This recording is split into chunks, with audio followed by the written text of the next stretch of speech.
The journey back home. Before we begin, I would love to know where you're watching from. Tell me your country and city in the comments because it always amazes me to see people from different parts of the world come together through stories. If you enjoy heartfelt journeys, unforgettable life lessons, and emotional true-to-life storytelling, please like this video, subscribe to the channel, and become a part of our growing community family. Your support encourages us to bring you more meaningful stories every week. My name is Daniel, and for many years I believed that once you leave home, you can never truly return. I thought that time erased memories, distance weakened love, and silence built walls too high to climb. But life has a strange way of proving us wrong when we least expect it. The story I am about to share is not only about roads, cities, or miles traveled. It is about forgiveness, hope, regret, and the quiet courage it takes to face the past. Every step of my journey changed me in ways I never imagined. If you've ever lost your way, missed someone you loved, or wondered whether it was too late to go back, then this story is for you. The morning I left home is a day I can still remember as clearly as if it happened yesterday. The sky was covered with gray clouds, and a cool breeze moved through the old trees that surrounded our small farmhouse. Everything looked peaceful, yet my heart felt heavier than it had ever felt before. I stood at the front gate with a single travel bag resting beside my feet. Inside that bag were a few clothes, an old family photograph, and the little notebook my mother had given me years earlier. It wasn't much, but it was everything I believed I needed to start over. My father stood on the porch without saying a word. He had always been a quiet man, someone who believed actions mattered more than conversations. As a teenager, I often misunderstood his silence as a lack of love. Looking back now, I realize that some people simply struggle to express what they feel. Unfortunately, I learned that lesson far too late. My mother tried to smile as she hugged me goodbye, but I could feel her hands trembling. She whispered, "No matter how far you go, this will always be your home." At that moment, I nodded without thinking much about her words. I believed I was leaving forever. I was convinced that everything I wanted was waiting somewhere, beyond our little town. As the bus pulled away from the station, I watched my parents grow smaller through the window, until they disappeared completely. I told myself not to look back again. I thought looking back would make me weak. Instead, I focused on the road ahead, filled with dreams of success, excitement, and a life that seemed much bigger than the one I was leaving behind. The city welcomed me with bright lights, crowded streets, and endless noise. It was nothing like the quiet countryside where I had grown up. Every building seemed to touch the sky, and every stranger appeared to be rushing toward an important destination. I felt both excited and frightened. For the first time in my life, no one knew my name. No one expected anything from me. It was a strange kind of freedom. The first few weeks were difficult. I rented a tiny room with peeling paint, and barely enough space for a bed and a chair. During the day, I searched for work, walking for hours until my feet ached. Some employers turned me away because I had no experience. Others promised to call but never did. There were evenings when I counted every coin in my pocket, wondering if I had made the biggest mistake of my life. Still, I refused to give up. I reminded myself why I had left. I wanted to prove that I could build a better future with my own hands. Every rejection became another reason to keep moving forward. I believed success was only one opportunity away, and I was determined to find it no matter how long it took. I had no idea that the journey I had started that quiet morning would test not only my strength but also my heart in ways I could never have imagined. After nearly a month of searching, I finally found a job at a small neighborhood grocery store. The owner, Mr. Harris, was an elderly man with kind eyes and a calm voice. He didn't ask about my past or why I had come to the city. Instead, he simply handed me an apron and said, "If you're willing to work honestly, you've already earned a chance." Those words stayed with me. The work wasn't glamorous. I unloaded delivery trucks before sunrise, arranged shelves, swept the floors, and helped customers carry heavy bags to their cars. By the time the store closed each evening, my back ached and my hands were covered with tiny cuts from opening boxes. Yet every paycheck reminded me that I was standing on my own feet. Slowly, life settled into a routine. I woke before dawn, worked long hours, returned to my tiny apartment, cooked a simple meal, and fell asleep almost immediately. Days turned into weeks, and weeks became months. Although I was surviving, something inside me felt strangely empty. One evening, while cleaning my room, I found the old family photograph tucked inside my notebook. It showed my parents and me standing in front of our farmhouse on a warm summer afternoon. My mother was smiling brightly, and my father rested one hand on my shoulder. Looking at that picture brought back memories I had tried so hard to forget. I realized that I hadn't called home since the day I left. At first, I convinced myself that I was simply too busy. Then I admitted the truth. I was afraid. I had promised my parents that I would become successful, and I felt embarrassed that I was still struggling. I didn't want them to worry, and I didn't want them to see me as someone who had failed. So I placed the photograph back into the notebook and continued pretending everything was fine. Months later, Mr. Harris noticed that I always stayed after work. One evening, he invited me to sit outside the store while we watched the sunset paint the sky with shades of orange and gold. "You work harder than anyone I've ever hired," he said. I smiled politely. "But hard work isn't the same as happiness." His words caught me by surprise. He looked at me for a long moment before asking, "Who are you running from?" I couldn't answer. The silence between us said more than any explanation ever could. Mr. Harris nodded gently as though he already understood. "Life has taught me that people can travel thousands of miles and still carry the same pain with them. Sometimes the longest journey isn't across the country. Sometimes it's the distance between your heart and the people you love." That night I couldn't sleep.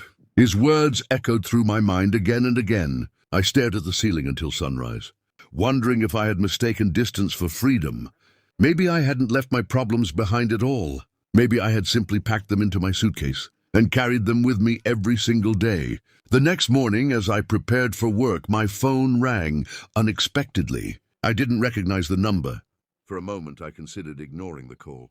Instead, I answered. The trembling voice on the other end changed the direction of my life forever. For a few seconds, neither of us spoke. I could hear nothing but slow breathing on the other end of the line. Then a familiar voice quietly said my name.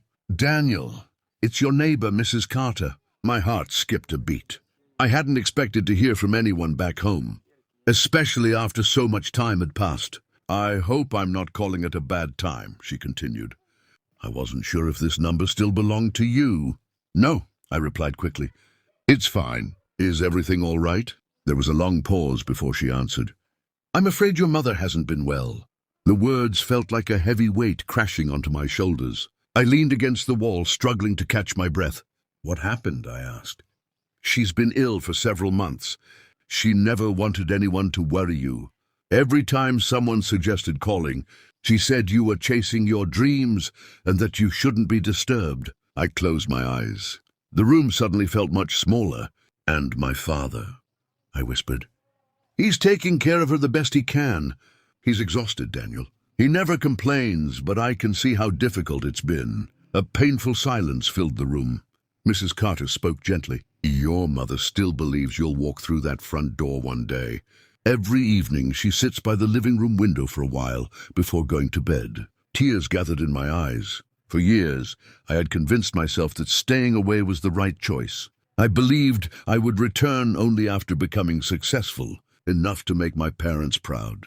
Instead, I had allowed pride to keep me from the people who mattered most. After thanking Mrs. Carter for calling, I slowly lowered the phone.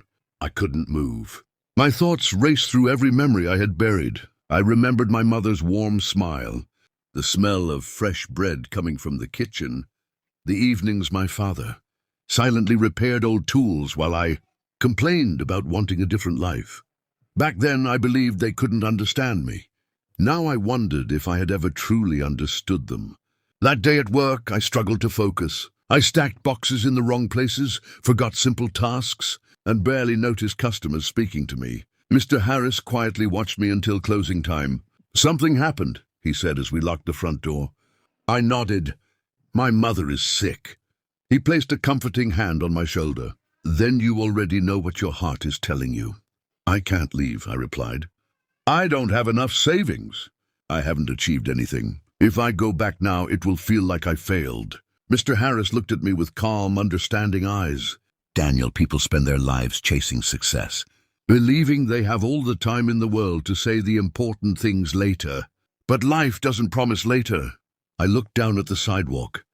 He continued, your parents never measured your worth by your job, your income, or the size of your apartment. They measured it by something much greater. They simply wanted their son. His words broke through the walls I had spent years building around myself. That night I opened the old notebook my mother had given me before I left home. Tucked between its pages was a folded letter I had never noticed before. My hands trembled as I carefully unfolded the faded paper. Across the top, written in my mother's familiar handwriting, were the words, "To my son, only read this when your heart tells you it's time to come home." I took a slow breath and began reading, unaware that every sentence on that page was about to change the course of my journey forever. Bag I had carried when I first left home. It was still worn, still small, but somehow it felt much lighter than before. This time I wasn't carrying expectations. I was carrying hope. As dawn broke over the city, I locked the door to my tiny apartment for the last time. I looked down the busy street that had once represented all my dreams. Then I turned toward the bus station, ready to begin the longest journey of my life, not away from home, but finally back to it. The bus pulled away from the station, just as the first rays of sunlight stretched across the city. I settled into a window seat and placed my old travel bag beside me. It was the same bag I had carried years earlier when I believed I was leaving my past behind. Now, as the building slowly disappeared from view, I realized I had never truly escaped it. As dawn approached, the storm clouds disappeared, revealing a soft golden sunrise. The fields outside glowed in the morning light, and I began recognizing places I hadn't seen in years. An old windmill stood on a distant hill. A narrow wooden bridge crossed the same river where my friends and I used to spend long summer afternoons. Even though time had changed many things, those familiar landmarks made me feel as though I had never truly left. By late morning, the bus finally arrived at the nearest town to my village. I stepped off with my travel bag and looked around. The town seemed smaller than I remembered. Some of the old shops had closed, while others had been replaced by new businesses. Children laughed as they ran through the town square, and an elderly couple sat quietly on a bench feeding birds. Life had continued without me. I hired a local taxi for the final stretch of the journey. As we drove along the winding country road, my heart beat faster with every mile. The driver noticed my nervous expression. "First time visiting?" he asked. I smiled faintly. "No, I'm finally coming back." He nodded thoughtfully. "Sometimes returning takes more courage than leaving." His simple words stayed with me as the countryside unfolded before us. We passed fields of golden wheat swaying gently in the breeze. I recognized the old church where my parents had taken me every Sunday. The small lake where I had learned to fish came into view, sparkling under the afternoon sun. Every familiar place carried another memory. Then, in the distance, I saw it. Our farmhouse. The white paint had faded over the years, and the wooden fence leaned slightly in places, but it was still standing proudly beneath the giant oak tree that had shaded our yard since before I was born. My throat tightened. The taxi stopped near the front gate.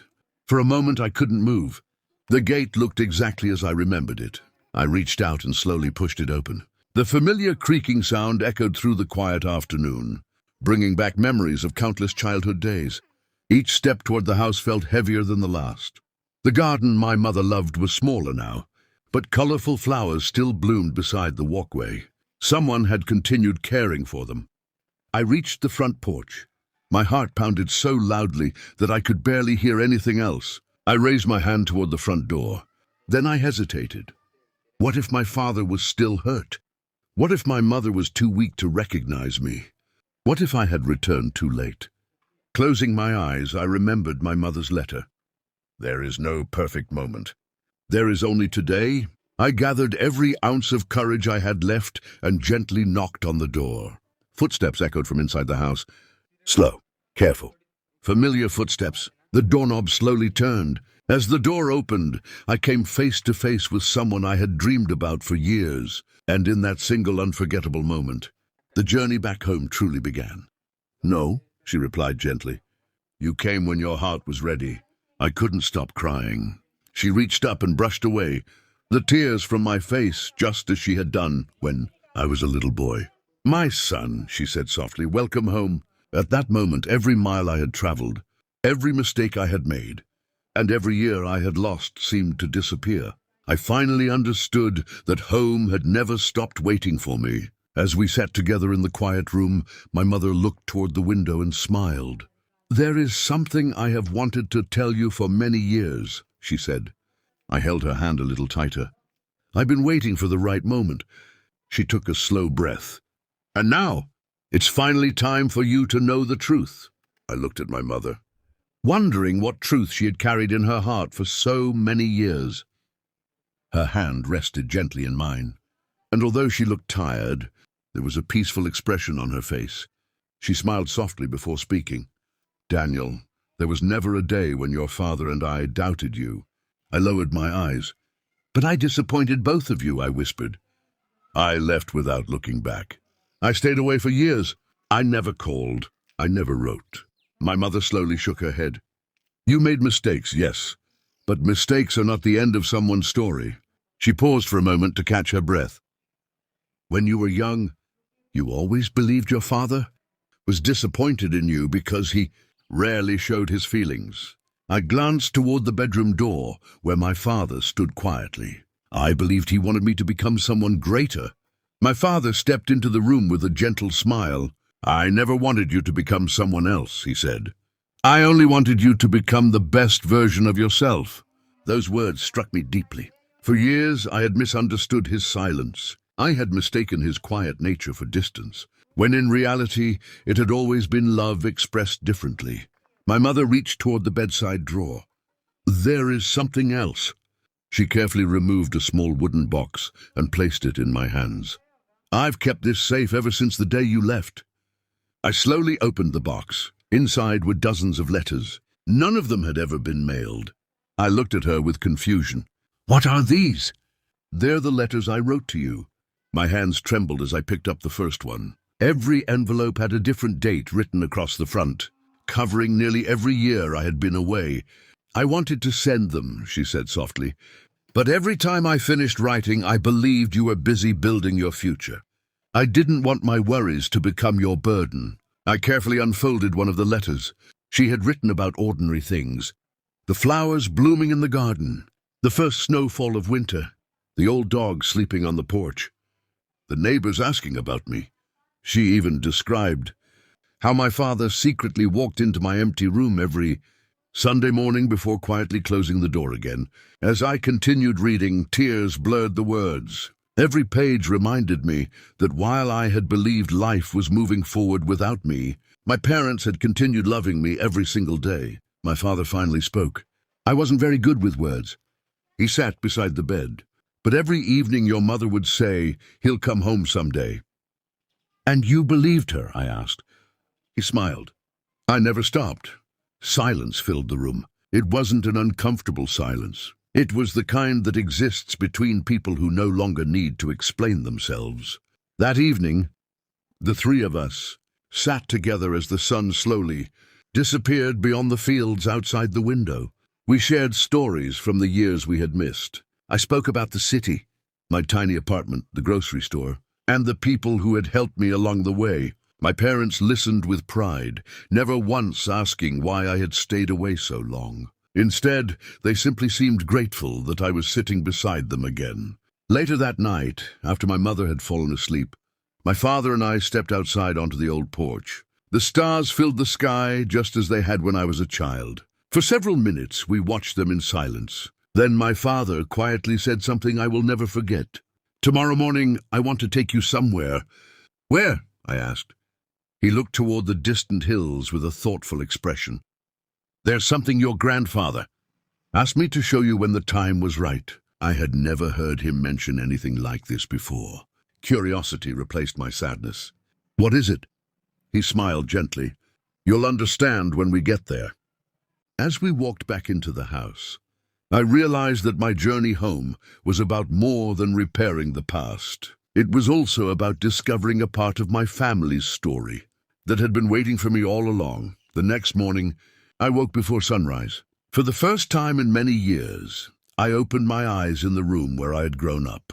The morning light streamed gently through the window, just as it had when I was a child. Everything around me felt familiar. The old wooden bookshelf, the faded curtains, and the small desk where I used to spend hours writing about dreams that once seemed impossible. I walked downstairs and found my father already waiting in the kitchen. A kettle of hot tea rested on the table beside two simple breakfast plates. "Good morning," he said with a warm smile. "Good morning, Dad." We ate quietly, not because we had nothing to say, but because the silence between us no longer felt uncomfortable. It felt peaceful. When we finished, my father picked up an old leather bag and motioned for me to follow him. We walked along a narrow dirt road leading away from the farmhouse. The morning air was fresh, carrying the scent of wildflowers and damp earth. Birds sang from the nearby trees, and the rising sun painted the fields in soft shades of gold. After nearly half an hour, we reached the top of a gentle hill overlooking the valley. There stood a large oak tree. Its branches stretched wide across the sky, and beneath it rested a simple wooden bench that looked as though it had been there for generations. My father stopped walking. "This is the place." I looked around. "I don't remember coming here." "You were too young." He slowly sat down on the bench and invited me to sit beside him. "This land belonged to your grandfather." I listened carefully. "When he became old, he spent many mornings sitting beneath this tree.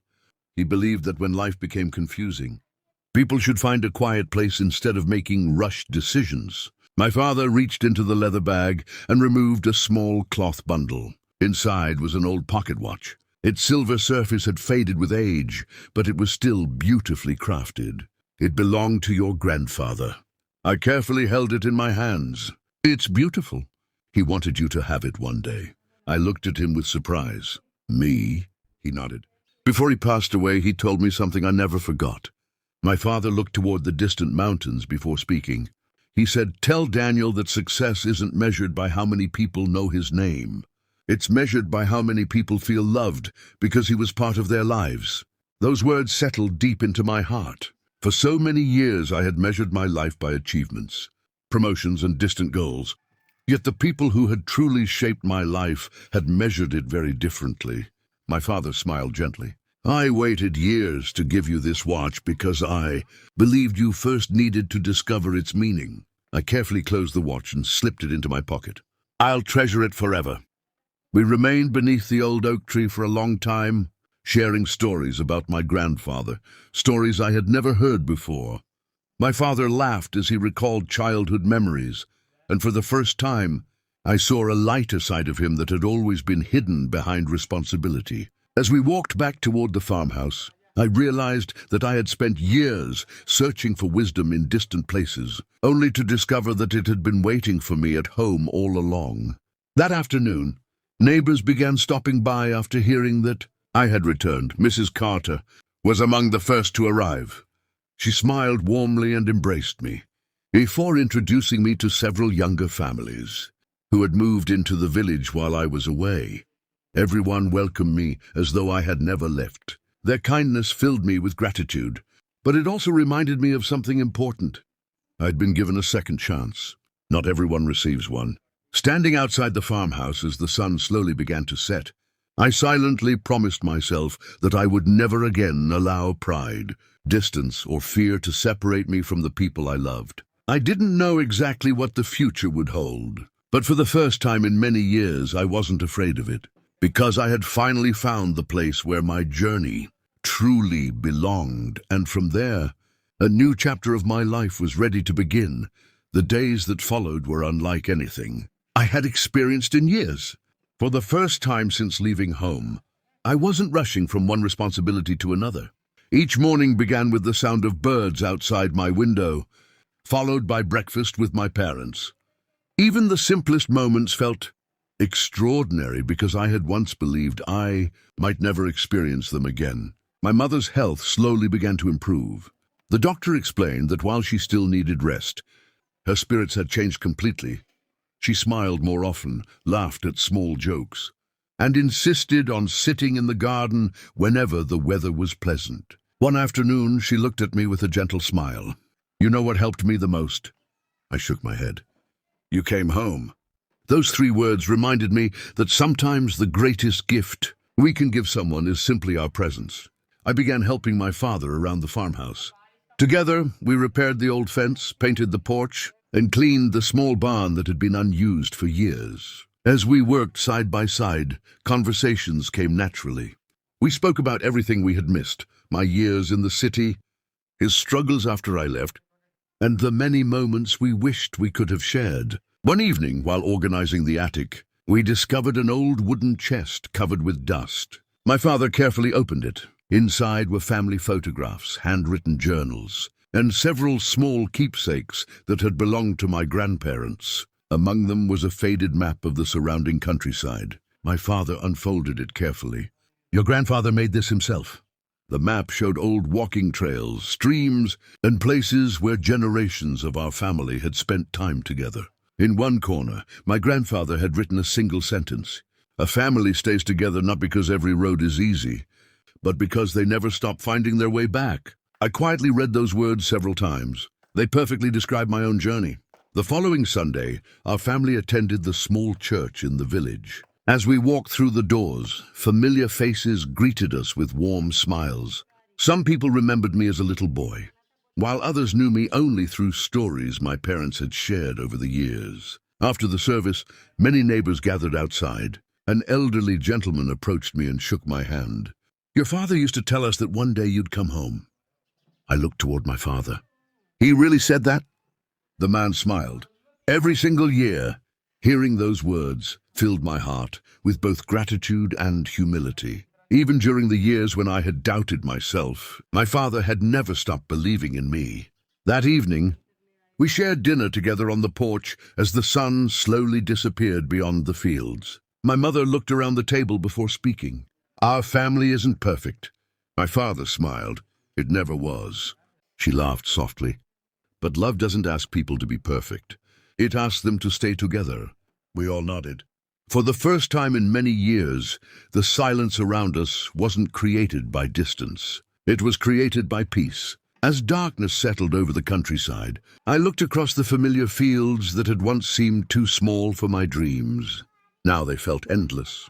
I finally understood that home had never limited my future. It had always been the place giving me the strength to build one. As I looked at my parents sitting beside me, I realized my journey was reaching its final chapter. The road had brought me back where I belonged. But before this story could truly end, there was one final promise I needed to make, one that would shape not only the rest of my life, but also the legacy our family would leave for generations to come. That night, after my parents had gone to bed, I remained on the front porch alone. The cool evening breeze carried the familiar scent of the fields, and above me the sky was filled with countless stars. Years ago, I had stood on this very porch believing that my future existed somewhere far away. Now I understood that no matter how far life had taken me, every road had quietly been leading me back here. I reached into my pocket and held my grandfather's old pocket watch. I opened its cover and listened to the gentle ticking. It reminded me that time never stops for anyone. We cannot relive yesterday, but we can choose how we spend today. The next morning, I gathered my parents at the kitchen table. I've made a decision, I said. They looked at me with curiosity. I don't want to leave again. My mother's eyes immediately filled with tears. My father remained quiet for a moment before asking, "Are you certain?" I smiled. "For the first time in many years, I am." I explained that I wanted to rebuild the farmhouse, restore the old garden, and help my father care for the land. I also wanted to use everything I had learned during my years away to support our small community. The city had taught me many valuable lessons, but home had taught me the most important ones. Over the following months, our lives slowly transformed. The farmhouse became full of laughter again. The old fence was replaced. The garden bloomed with colorful flowers, just as my mother had always dreamed.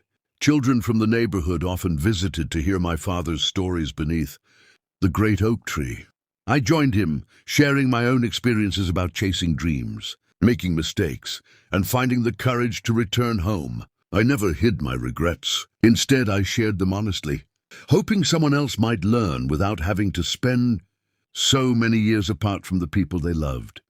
As my mother's strength returned, she once again baked fresh bread every Sunday morning.